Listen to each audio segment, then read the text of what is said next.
It's easy to get trapped by economic necessity and settle for existence rather than substance. That's easy. But the best advice I can give you on how to break out of that trap is to learn how to set goals. Mr. Shoaff put it to me this way. He said, Jim, if you had enough reasons, you could do the most incredible things. I never forgot how he put that. If you have enough reasons. See, reasons will change your whole life. Mr. Shoaff said to me, he said, Mr. Rohn, I think you've got plenty of intelligence, you've got plenty of talent, you've got plenty of ability. Probably what you lack is plenty of reasons.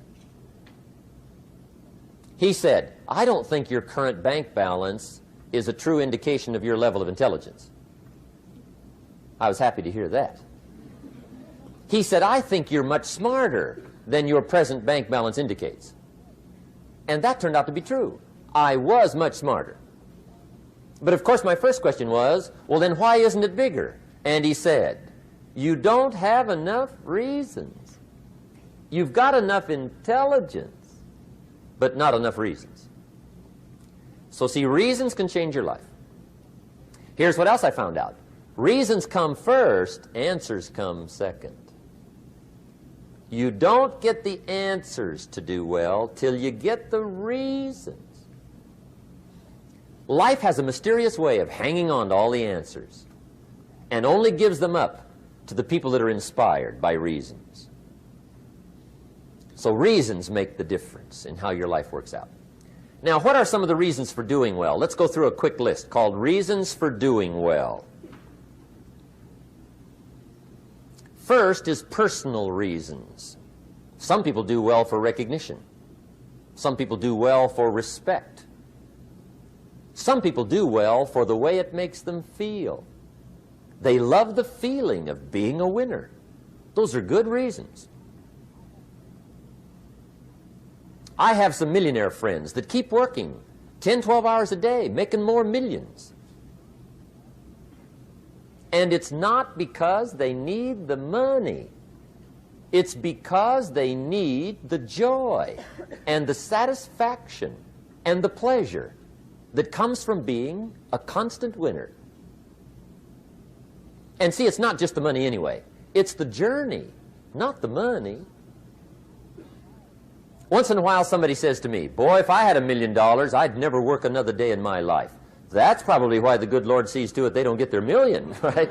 They'd quit. They'd quit. Okay. Next is family reasons. Some people do extremely well for other people, and that's powerful. Human beings can greatly affect each other. Sometimes we will do things for somebody else we will not do for ourselves. We're made that way. I met a man one time who said, Mr. Rohn, to do all the things I want to do with my family around the world, he said, I got to have at least $250,000 a year. I thought, incredible. Could a guy's family affect him that much? And the answer is, of course.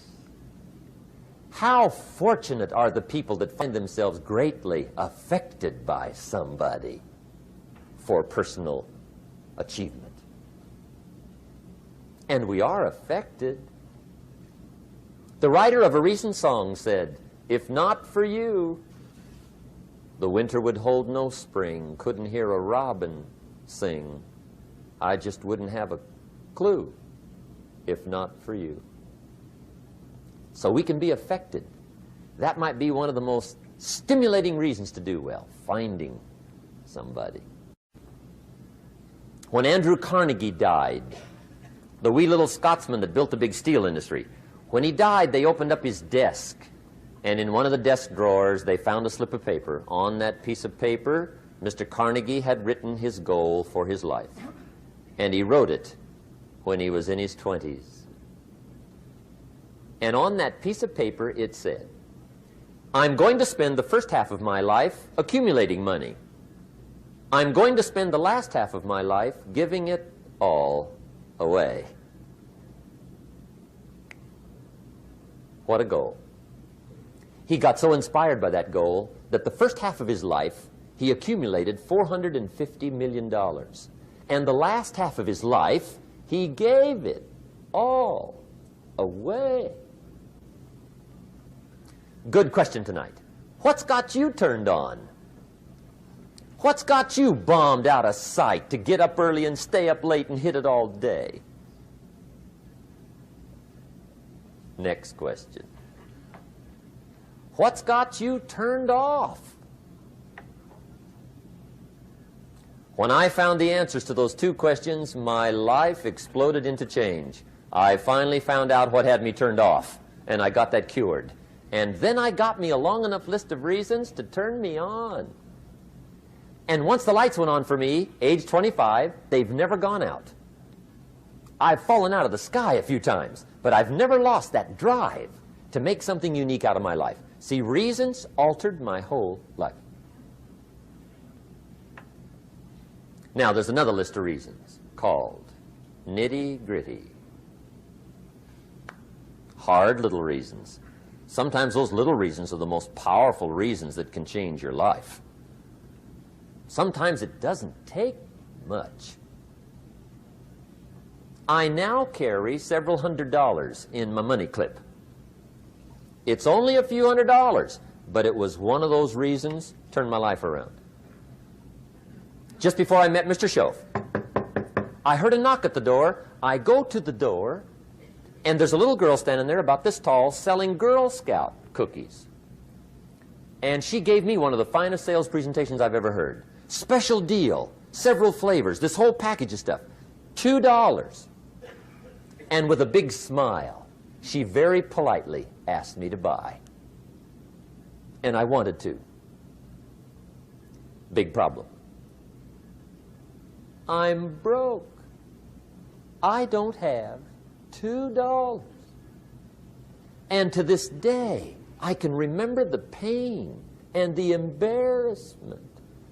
I'm a father. I'm a husband. I've been to college. I'm working. I'm 25. I don't have $2. And I didn't want to tell her that for some reason. So I did what I thought was next best. I lied to her. I said, hey, look, I've already bought lots of Girl Scout cookies. I've still got plenty stacked in the house, which was not true. But it seemed to get me off the hook for the moment. She said, well, gosh, that's wonderful. Thank you very much. And she went away. When she left, I closed the door, and that was the day I said to myself, I don't want to live like this anymore. I've had it with lying, and I've had it with being broke. I'm never going to let this happen to me ever again. I promised that day I would work as hard as possible and would always carry plenty. It took me a little while, but now I do. It was one of those reasons. And I guess I carry plenty for two reasons. One is the way it makes me feel, but also in case I bump into another Girl Scout selling cookies. Right? I'm ready.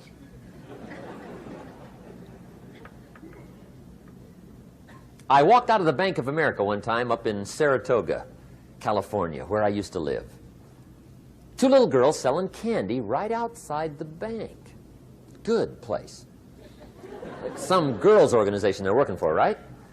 I come walking out of the bank. This first little girl walks up to me. She said, Mister, would you like to buy some candy? I said, I probably would. What kind is it? She said, it's Almond Roca. I said, my gosh, that's my favorite. She said, wonderful. I said, how much is it? She said, it's just $2. I thought, incredible. I said, how many boxes of that candy have you got? She said, 5. And her little friend was standing there. She was selling candy too. I said, how many boxes have you got? She said, I've got 4. I said, that's 9. I'll take them all. They said, really? I said, yeah, it's my favorite. I've got some friends. I'll pass them around. They got so excited, put all this candy together. I reached in my pocket, gave them the $18. When I've got the candy and they've got the money, that first little girl looks up at me. She says, Mister, you are really something. How about that? Can you imagine only spending $18 and have somebody look at you in the face and say, you are really something? Now you know why I carry heavy, right? I'm not going to miss anymore. It was just one of those reasons. Helped to change my life. One of my nitty-gritty reasons was budget finance. Budget finance used to grind my soul. Way back in those early days, I had fallen for one of those consolidation loans where you take all your little hard-to-pay bills, put them into one big impossible-to-pay bill, right?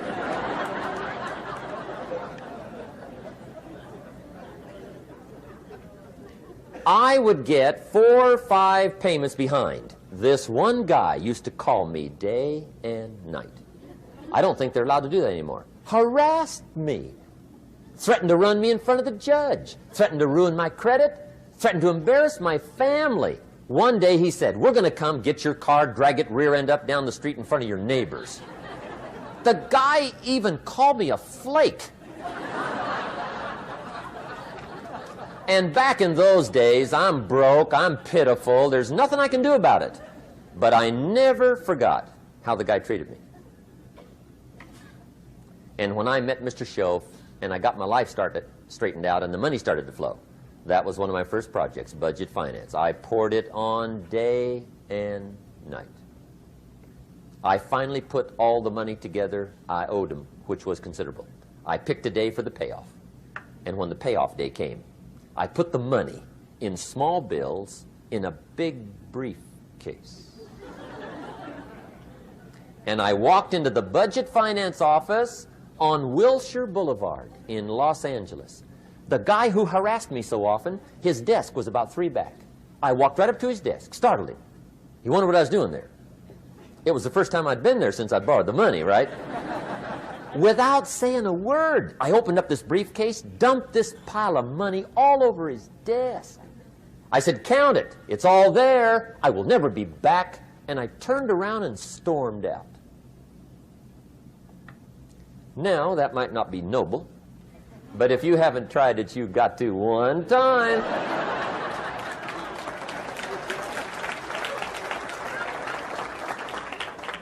It can be the day that turns your life around. All you need is a reason that turns you on. One of my dear friends, Robert Depew, Bobby used to be a school teacher in Lindsay, olive capital of the world. Bobby taught school several years, got a little weary teaching school. One day decided he wanted to get into sales. So without telling anybody, he just up and quit his job teaching school and jumped into sales. When he did, his brother made fun of him, laughed at him, put him down, said Robert's lost his mind. Had a good job teaching school, now he thinks he's a salesman. He's going to go down the drain, lose everything. Just put him down something fierce. Bobby said, the way my brother acted when I got into sales, he said that made me so mad, I decided to get rich. And my question for you tonight is it possible to get that mad? Of course. Wealth is not a matter of intelligence. It's a matter of inspiration. Today, Robert happens to be one of my millionaire friends. Bobby's rich.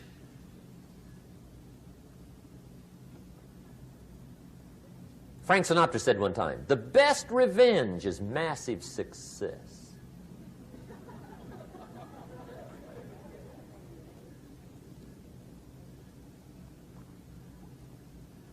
Hey, get you a long enough list of reasons so that after tonight you never lack for inspiration. You might not have all the answers right away, but you can get the answers if you can get the reasons.